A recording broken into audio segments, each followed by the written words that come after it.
కాళ్లలో నొప్పి, నరాల వాపు వంటి లక్షణాలతో బాధపడుతున్నారా? వెరికోస్ వెయిన్స్ లో అత్యాధునిక చికిత్స ఏవిస్ వాస్కులర్ సెంటర్.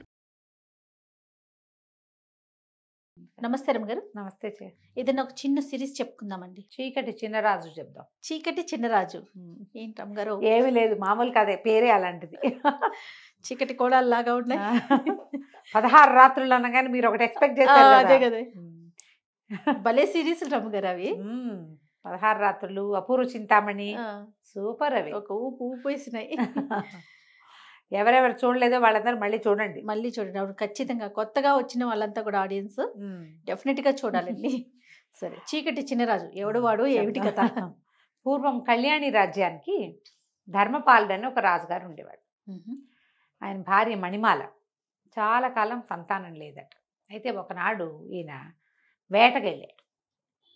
వేటకెళ్తే కొంచెము వేట ప్రోగ్రాం అంతా హడావిడిగా ముగుస్తూ ఉండగా ఈయన కొంచెం పక్కకి వెళ్ళిపోయాడు సైన్యం నుంచి. మామూలుగా వేటకి వాటికి ఎట్లా వెళ్తారు, గుంపు ఉంటారు రాజుగారి వెనక. దేన్నో చూసి వేట తమకం. వేట ఏంటంటే అది ఒక పిచ్చ కింద ఉంటుందన్నమాట. ఏదైనా కనపడింది అనుకో దాని వెనకాల పరిగెడతారు. వెనకాల ఎవరైనా వస్తున్నారు రావట్లేదు చూసుకోరు. అవును. అది చూసుకొని తనతో ఈయన ఎక్కడికో వెళ్ళిపోయాడు అడవి మధ్యలోకి. వెళ్ళిపోతే ఈ అడవి మధ్యలో ఇంకా పులి దాడి చేసేసింది ఈయన మీదకి, వెనక్కి తిరిగేసింది. ఆ సమయంలో ఏమైంది, ఈయన బాణం వదిలేసరికల్లా ఈయన కంటే ముందే ఇంకో బాణం తగిలింది ఆ పులికి. అది ఎవరా అని చూస్తే దూరంగా ఒక చోట నిలబడి ఉన్న ఒక ధానుష్కుడు ఒకడు బాణం వేస్తూ కనపడ్డాడు. సరే వెళ్ళి చూసేసరికల్లా ఆమె ఒక స్త్రీ. రాజుగారి ప్రాణాలు కాపాడింది. ఆవిడ సౌందర్యవతి, యవ్వనవతి, ఒంటరిది. రాజుగారు ఎవరు ఏమిటి అని కనుక్కుంటే అక్కడున్న శంబర రాజ్యానికి రాకుమార్తెని, మా అన్నయ్య మేము వేటకొచ్చాం, నేను కొంచెం యువతలకు వచ్చాను, మా వాళ్ళు వెనకాల ఉన్నారు, మీ ఇది కనపడింది, మీరు పులిని తరుముకుంటూ వచ్చారు, పులి మీ మీదకి దూకపోతుందని బాణం వేశానని చెప్పింది. ఆ అమ్మాయి పేరు సుమరేఖ. ఆవిడ అన్నయ్య రాజవర్మ. ఈయన ఆవిడ సౌందర్యానికి పడిపోయాడు. ఓకే. ఆమెను వివాహం చేసుకుంటానని అడిగాడు. అడిగేసరికల్లా ఈవిడేమంది, ఇట్లా కనపడంగానే పెళ్లి చేసేసుకుంటారా అంటే, కాదు నేను వివాహితుడినే, నేను రాజు ఇంకో 2-3 పెళ్ళిళ్ళు చేసుకోవచ్చు, నువ్వు నా ప్రాణాలు కాపాడావు, నీ సౌందర్యము నాకు నచ్చిందని ఆవిడ్ని తీసుకొచ్చాడు. తనతో పాటు తీసుకొచ్చి పెళ్లి చేసుకున్నాడు. ఆ కాలంలో ఇది మామూలే కాబట్టి రాణిగారు ఏమనలా. ఓకే. చాలా కాలం సంతానం లేరు, ఈవిడికి పిల్లలు పుడతారని ఊహించారు. ఈవిడ ఒక మాధవి అని ఒక మనిషిని అరేంజ్ చేసుకుంది. క్రమంగా పెత్తనం అంతా చేజెక్కించుకుంది బాగా. మణిమాలాదేవి ప్రశాంతంగా నిశ్శబ్దంగా ఉండేది. ఇంతలో ఒక కొత్త వార్త వచ్చింది. ఏమిటంటే ఇంతకాలం పిల్లలు లేని మణిమాలాదేవి గర్భవతి అయింది అని. ఇప్పుడు వీళ్ళకి తట్టింది, ఈ సుమరేఖకి ఆమె అన్నయ్యకి. ఇప్పుడు రాణిగారికి మంగరంగ వైభవంగా సీమంతం చేస్తారు. పొద్దున ఆవిడ కుమారుడు పుడితే వాడు రాజు అవుతాడు. అంతే. ఇప్పుడు రాజుగారి ప్రేయసే సుమరేఖ. ప్రియ భార్య కానీ ఉత్తరాధికారి కాదు. ప్రజలు ఒప్పుకోరు. రాజు ఇంకా మరి ఇప్పటిదాకా గర్భవతి కానీ సడన్గా సంతానం అనేసరికి సంతానం మీద వ్యామోహం ఎవరికైనా ఉంటుంది. రాజ్యానికి ఉత్తరాధికారి. దాంతో వీళ్ళకి ఏమనిపించింది, ఎలాగైనా ఈవిడ్ని తప్పించాలని ఏం చేశారు, ఆ సైన్యాధిపతి, అతని పేరు ఏదో సమరపాలుడు లేదా సమర భూపతి అనుకుందాం, ఈయన ధర్మపాలుడు కదా, ఆ సమర భూపతికి ఒక ఉత్తరం వచ్చింది.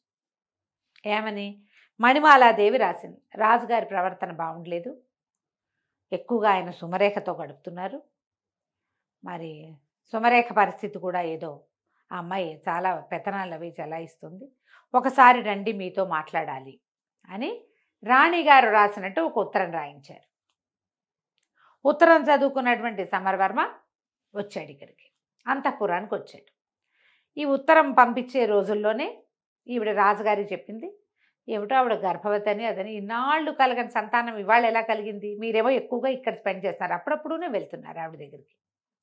ఆవిడ మీద కొన్ని మాటలు పుట్టినాయి. నా చెలికత్తెలు చాలామంది, నువ్వెవరితోటి మాట్లాడో మగవాళ్ళతో, మీ తోడుకోడలు అందరితోటి మాట్లాడుతుందని నాకు చెప్తున్నారు,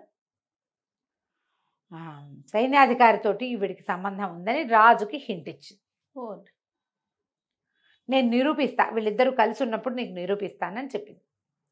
రాజు కొంచెం కాస్త ఆలోచిస్తున్నాడు, అవునా కాదా, ఇంతకాలం నుంచి కలుసున్నా, ఆవిడ చిన్నప్పుడే పెళ్ళయింది, ఆవిడ ఎప్పుడు అలాంటిది కాదు, ఇట్లా ఎందుకు వచ్చింది, ఈయనకేమనిపిస్తుంది, నేను సుమరేఖతో ఎక్కువ గడుపుతున్నా, అందుకని ఈవిడేమైనా కొత్త వేషం వేస్తుందేమో అనిపించింది. ఈ ఉత్తరం చూసుకున్నటువంటి సమరవర్మ గారు వచ్చాడు. వచ్చి వాకిట్లో నుంచి లోపలికి అంతఃపురంలోకి ప్రవేశించాడు. సైన్యాధిపతి వచ్చాడు అనగానే మరి సహజంగా ఆయన ఎందుకు వచ్చాడో అని ఆవిడ లేచి వచ్చింది. వీళ్ళిద్దరూ ఓ గదిలోకి చేరేసరికల్లా రాజుగారు వచ్చేసారు. ఎవరెవరా ఇంత పని చేస్తావా, వీడిని బంధించండి అన్నారు. సైన్యాధిపతిని బంధించేశారు. రాణి గారిని చెడదిట్టాడు. ఆవిడ తెల్లపోయింది. ఇప్పుడే ఉత్తరం వచ్చింది, ఇప్పుడే అతను వచ్చాడు, ఉత్తరం కాదు ఇప్పుడే అతను వచ్చాడు, అతను ఎందుకు వచ్చాడో కూడా నాకు తెలీదు, ఇప్పటిదాకా ఏనాడు అతను వచ్చినవాడు కాదు, నువ్వు లేనప్పుడు నేను ఆయన కలవలేదు అని ఎంత చెప్పినా ఆయన వినిపించుకోలేదు. అతను ఉత్తరం చూపించడానికేమో ఉత్తరం లాగేసుకున్నారు అతని దగ్గర నుంచి. నేను ఉత్తరం చూసి వచ్చాను అని చెప్పినా కూడా రాణిగారిని అడిగితే నేనేం ఉత్తరం రాయలేదంటుంది. అతనేమో ఉత్తరం చూసి వచ్చానంటాడు. దాంతో అతన్ని బంధించారు, ఊరేశారు ఒక్క రోజులో. సైన్యాధిపతి తిరగబడతాడు ఇక్కడ, అతన్ని తప్పించేశారు. మహామంత్రి కులశేఖరుడు ఆయన ఏమన్నాడు, మహాపతివ్రత మణిమాలాదేవి ఆవిడ చాలా ఉత్తమురాలు, ఇప్పుడు అతనికి శిక్ష విధించినట్టుగా ఈవిడికి విధిస్తే ఎట్లా, పైగా గర్భవతి, స్త్రీలను శిక్షించకూడదు మనం అంటే. ఈయన ఏమన్నాడంటే ఒక సుమంత్రుడని ఒక వీడిని పిలిచి సైనికాధికారిని, ఈవిడిని అడవులు దింపేసిరా, బతికితే బతుకుతుంది, పోతే పోతుంది అని. నేను పతివ్రతనని ఆవిడ పదే పదే చెప్పింది. పతివ్రతమైతే బతుకుంటావు, లేకపోతే పోతావన్నాడు రాజు. ఈ సుమంత్రుడి దగ్గర గుర్రం ఎక్కించి పంపించేశారు. ఏం చేస్తుంది, గుర్రబండి ఎక్కించేశారు. వెళ్ళిపోతే అడవి మధ్యలోకి తీసుకెళ్ళి, కథ కూడా ఈ అడవి మధ్యలోకి వెళ్ళటం అనేది మొదలు పెడతారనమాట. నేను తర్వాత కథ అంతా ముందు చెప్తున్నాను. అడవి మధ్యలోకి వెళ్ళి ఇక్కడ ఎక్కడో చోట వదిలిపెట్టమన్నారమ్మా, ఇక్కడ దింపుతానంటే ఆవిడ బతిమలాడుతుంది, ఆయన నీ పుణ్యం ఉంటుంది, నీకు నేను తెలుసు, సైన్యాధిపతి తెలుసు, ఇట్లా ఎందుకు జరిగింది అనేది నాకు అర్థమే కావటం, నా ఊహకు అందటం లేదు, ఇక్కడ నన్ను దింపద్దు, ఈ నట్టడవిలో, ఈ అడవి చివర మా గురువుగారి ఆశ్రమం ఉంది, అక్కడ వదిలిపెట్టు అని చెప్పేసరికి ఇతను ఏం చేస్తాడు, మరి ఏం చేయాలి, గర్భవతి రాణిగారు, రాజుగారు ఆజ్ఞ ఉంటే మాత్రం సరే. ఇతను ఏం చేశాడు, అడవి మధ్యలో వదిలిపెట్టమన్న మాటని మింగేసి అడవి చివరి దాకా తీసుకెళ్ళాడు. అక్కడ ఒక ఋష్యాశ్రమం ఉంది. సరే, ఆ ఋష్యాశ్రమం వెళ్ళి తలుపు కొట్టేసరికల్లా ఆ తలుపు తీసి ఆయన నిర్ఘంటపోయాడు. ఇదేమిటమ్మా మణిమాలాదేవి, నువ్వు వచ్చావు ఏమిటంటే ఆవిడ పరమ దుఃఖంతో, నేను వెళ్ళగొట్టబడ్డాను, నా చరిత్రకే కళంకం వచ్చింది, గర్భవతిని, అక్కడ ఇంకా సంతానం కలుగుతుందో లేదో తెలీదు, రాజ్యానికి ఉత్తరాధికారి శిశువు, నాకు ఏం చేయాలో తెలియక మీ దగ్గరకు వచ్చానని చెప్తాను. ఈ సుమంత్రుడికి నేను చెప్తాను, ఈమెను ఇక్కడ వదిలిపెట్టి వెళ్ళిపో అని చెప్పి బండిని వెనక్కి పంపిస్తారు. ఈవిడ పరమ దుఃఖంతో రాజుగా ఆయనకి చెప్తున్నాడు. ఆయన పారాయణ స్వామి ఆయన పేరు. ఆయన ఈ మణిమాలాదేవి తాలూకు పుట్టింటి ఆస్థాన గురువుగా ఉండేవారు. ఆయన ఇక్కడ ఉన్నాడని ఈవిడికి తెలుసు. ఇంకా ఆయన ఏం చేస్తాడు, సరే ఈవిని తన దగ్గర అట్టి పెట్టుకుంటాడు. చూద్దాం, మన అవకాశం కోసం చూద్దాము. సుమరేఖ ఇప్పుడు రాణిగా ఉంది, రెండో రాణిగా ఉంది. ఆమె అన్నయ్య చాలా మటుకు రాజ్యంలో తన ప్రతిభ చూపిస్తున్నాడు. ముందు నాటికి ఎట్లా ఉంటుందో, రాజ్యం వాళ్ళ చేతుల్లోకి వెళ్ళిపోతుందా, ఏమవుతుంది, ఆమెకు సంతానం కలిగితే జ్యేష్ఠుడిని వదిలిపెట్టి రెండో భార్య సంతానానికి అవకాశం ఇస్తారా, అదేమిటో తెలియదు. ముందు ఇన్నేళ్ల తర్వాత వచ్చిన గర్భం ఈ శిశువుని రక్షించుకోవాలి, ఇక్కడే ఉండిపోతుంది. ఉన్నాక కొంతకాలానికి ఆవిడికి కుమారుడు కలిగాడు, చక్కటి పిల్లవాడు పుట్టాడు. సరే, సంతానం ఒక సంతానం అయితే గ్యారంటీగా వీడే రాజు, అంతే. వినయపాలుడు అని పేరు పెట్టి పిల్లవాడిని పెంచారు. ఆ 18-19 ఏళ్ళు వచ్చేదాకా ఎన్నో రకాల యుద్ధ విద్యలు నేర్పించారు. ఈ పారాయణ స్వామిని చూడ్డానికి అన్ని రాజ్యాల నుంచి చాలామంది ఆయన శిష్యులు వచ్చేవాళ్ళు. వచ్చిన శిష్యుడు వచ్చినట్టు సంవత్సరాల తరబడి ఇక్కడ ఉండి ఈ అడవిలో ఈ పిల్లవాడికి రాజోచితమైన విద్యలు నేర్పించేవాళ్ళు. ఎన్నో రాజోచిత విద్యలు నేర్చుకున్నాడు. నేర్చుకుని 18 నుండి 19వ ఏడు వచ్చాక, అంటే మన ప్రకారం మైనారిటీ వెళ్ళిపోయాక, అక్కడ కూడా రాజ్యంలో 19వ ఏట ప్రజల్లోకి పంపటము, 20వ ఏట రాజును చేయటము వాళ్ళ పద్ధతి. 18 నిండాక ఊళ్ళల్లో తిరగడానికి పంపించేవాళ్ళు రాజకుమారులని. వాళ్ళు అన్ని ఊళ్ళు తిరిగి దేశంలో ఎలాంటి పరిస్థితులు ఉన్నాయి, ప్రజలు ఎలా ఉన్నారు ఏమిటి, మన తర్వాత మన రాజ్యం తాలూకు సరిహద్దులు ఏమిటి, అలా సరిహద్దుల దాకా వెళ్ళి చూడడం ఆ కాలపు ఆచారం. ఆచారం ప్రకారం ఈ కుర్రవాడికి విషయం అంతా చెప్పారు. ఇది మన పరిస్థితి అని చెప్పి, నువ్వు వెళ్ళి నీ రాజ్యాన్ని వశం చేసుకునే పూచి నీది, ఏం చేయాలి ఎలా చేయాలో మేము చెప్తాం, అడవి చివరి నుంచి అడవి మొదట్లోకి మేము షిఫ్ట్ అయిపోతాం, నీకు అవసరమైతే ఏదైనా సహాయాన్ని మా సలహాన్ని నేను అందిస్తానని చెప్పాడు పారాయణ స్వామి. చెప్పాక ఈ కుర్రవాడు మన వినయ్ పాలుడు ఏం చేశాడు, కొంత ధనాన్ని మూటగట్టుకుని ఈవిడ వచ్చేటప్పుడు కొంత బంగారం తెచ్చుకుంది, ధనం తెచ్చుకుంది. తర్వాత అక్కడి నుంచి ఇక్కడి నుంచి వచ్చేటువంటి శిష్యులు కొంత డబ్బు చేర్చారు ఇక్కడికి. ఆ డబ్బు మూటగట్టి ఆ అబ్బాయికి ఇచ్చి పంపించారు. అతనికి ఒక గుర్రాన్ని అరేంజ్ చేశారు, గుర్రం వేసుకుని ఈ అడవంతా దాటి తర్వాత కాలంలో అమ్మ తండ్రి తల్లి పారాయణ స్వామి కూడా అడవి దాటి ఇటు చివరికి వస్తారు ఊరు వైపుకి. కానీ ప్రస్తుతం ఇతను వెళ్ళాడనమాట. వెళ్ళి కళ్యాణి రాజ్యంలోకి ప్రవేశించాడు. ఈ కళ్యాణి రాజ్యంలో ఎలాంటి పరిస్థితులు ఉన్నాయంటే రాజుగారిని చంపేశారేమోనన్న అనుమానం ఉంది. ప్రస్తుతం రాజుగారు రాజవరమే ఉన్నాడు. సుమరేఖకి సంతానం కలగల. ఈ 18 ఏళ్లలో సంతానం కలగలేదు. రాజ్యం ఆవిడది. రాజుగారు తమ మాట వింటలేదని ఆయన్ని ఖైదు చేసి హౌస్ అరెస్ట్ చేశారని, అంతఃపురం లోపల భాగాల్లో ఎక్కడో ఆయన్ని బంధించారని చెప్తారు. కానీ ఆయన అయితే ఎవరికీ కనపట్టలే. చంపేశారన్న మాట కూడా ఉంది.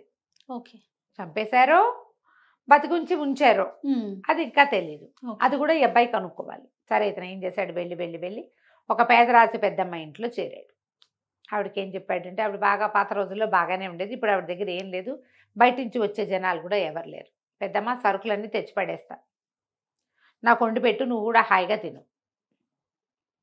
నేను ఎందుకు వచ్చాను ఏం చేస్తాను లాంటి పడక్కు, నీకు తిండి కావాలి అది నేను పెడతా అని చెప్పి సరేనని ఒప్పుకుంటూ వీడు ఏం చేశాడని సరుకులు తీసుకొచ్చి పడేశాడు. చక్కగా కమ్మగా వండి పెట్టేది, హాయిగా తినేవాడు. రాత్రిపూట పెద్దమ్మ కూడా చాపేసుకుని వీడు పక్కనే పడుకునేది, కానీ వీడు మంచం మీద పడుకునేవాడు. చల్లగా అర్ధరాత్రి అయ్యేసరికి ఊళ్ళోకి వెళ్ళేవాడు, ఊళ్ళో తిరుగుతూ ఉండేవాళ్ళు. అయితే ఇక్కడ రకరకాల పరిస్థితులు నడుస్తున్నాయి ఊళ్ళో. ఎప్పుడైతే రాజుగారు లేకుండా రాజుగారి బావమరిది రాజు అవుతాడో ప్రజలకు ఒక అసంతృప్తి ఉంటుంది. మధ్య మధ్యలో చిన్న చిన్న దొంగతనాలు, దారి దోపిళ్ళు అవి జరుగుతూ ఉండేవి. ఈ దోపిళ్ళని వాటిని అరికట్టడం కోసం కొంతమంది పూర్తి పాత రాజుగారి సేవకులు ఉంటారు, ఏమంటారు, నమ్మిన బంట్లు, వాళ్ళు తిరగబడతారు ఎక్కడో చోట. వీడు రాజు ఏంటి, వీడు అసలు మన రాజ్యం కాదు, వీడిదేమో అదేదో పల్లెటూరు వాడు, అంటే వీళ్ళు ఏమనాలి, ట్రైబ్స్ వాళ్ళు, వాడొచ్చి మన మీద రాజ్యం చేయటువంటి, మనకొక రాజ్యం, మన రాజ్యానికి ఒక పద్ధతి ఉందని ఇట్లా మధ్యలో నగరి జనాలు మాట్లాడుకుని తిరగబడేవాళ్ళు. దాన్ని అణచడానికి రాజవర్మ చాలా ట్రై చేసేవాడు. ఒక పెద్ద గుంపుల్ని కాపలా పెట్టేవాడు. రాత్రిపూట ఎక్కడ ఏ అల్లర్లు తలెత్తకుండా. ఈ అబ్బాయి ఏం చేసేవాడు, వినయపాలుడు ఊళ్ళో అంతా తిరిగి ఊళ్ళో పరిస్థితులు ఒకటి చూసుకుంటూ వచ్చేవాడు.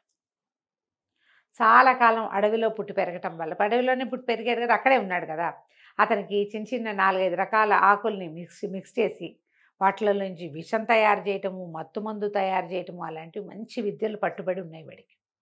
అడవుల్లోనే కదా ఉన్నాడు. సరే, ఒకనాటి రాత్రి ఏం చేశాడంటే, ఒక పల్లెటూరు వేషం వేసుకుని ఒక కుండతోటి చెరుకు రసం కుండ నిండా నింపుకొని తీసుకెళ్తున్నాడు. తీసుకెళ్తుంటే ఇది ఎక్కడుంది వెళ్ళాడు వీడు, ఒక సైనిక శిబిరం ఉంది. ఒక సైనికాధికారి, ఒక 15 మంది సైనికులు ఉన్నారు. వాళ్ళందరూ చూస్తుండగా వాడు పక్క నుంచి వెళ్తుండేసరికల్లా సైనికాధికారి కొంచెం కొద్దిగా ఆన్లో ఉన్నాడు అనమాట. కాస్త మత్తులో ఉండి, వాడెవడో దొర్లుకుంటూ పోతున్నాడు, ఏదో మోసుకెళ్తున్నాడు, వాడిని పట్టుకోండి అంటే వాడిని పట్టుకొచ్చేసాడు. ఎవరు నువ్వు, ఎక్కడికి వెళ్తున్నావు ఏంటంటే, అయ్యా నా పేరు చీకటి చినరాజు అండి, మరి మన పక్క సందులో శెట్టి గారు అమ్మాయి పెళ్ళయింది కదా, వాళ్ళ పెళ్లి వాళ్ళు పై సందులో పెట్టి ఉన్నారండి, మరి అల్లుడు గారి స్నేహితులందరికీ చెరుకు రసం కావాలని అడిగారు, ఇప్పుడే చెరుకు రసం వచ్చిందండి, సాయంకాలం నుంచి అడుగుతుంటే మాకు దొరకలేదు, ఇప్పుడే దొరికింది, ఇచ్చిరమ్మన్నారండి, అది పుచ్చుకుని వెళ్తున్నాను అన్నాడు. అనేసరికి చెరుకు రసం అనగానే ప్రతి వాళ్ళకి ఏది చూపించు అని తీశారు. బాబోయ్, నా రసం నా కుండ లాగేసుకుంటే ఎలాగండి, వాళ్ళు ఒప్పుకోరండి అంటే, కుండ నిండా వేరేది పోసిస్తాం మేము అన్నారు. అంటే కాదండి శెట్టి గారు ఒప్పుకోరండి, నేను వదలనండి కుండ అన్నాడు. ఈయన ఒక నెత్తి మీద ముటికే పెట్టి కుండ లాక్కున్నారు.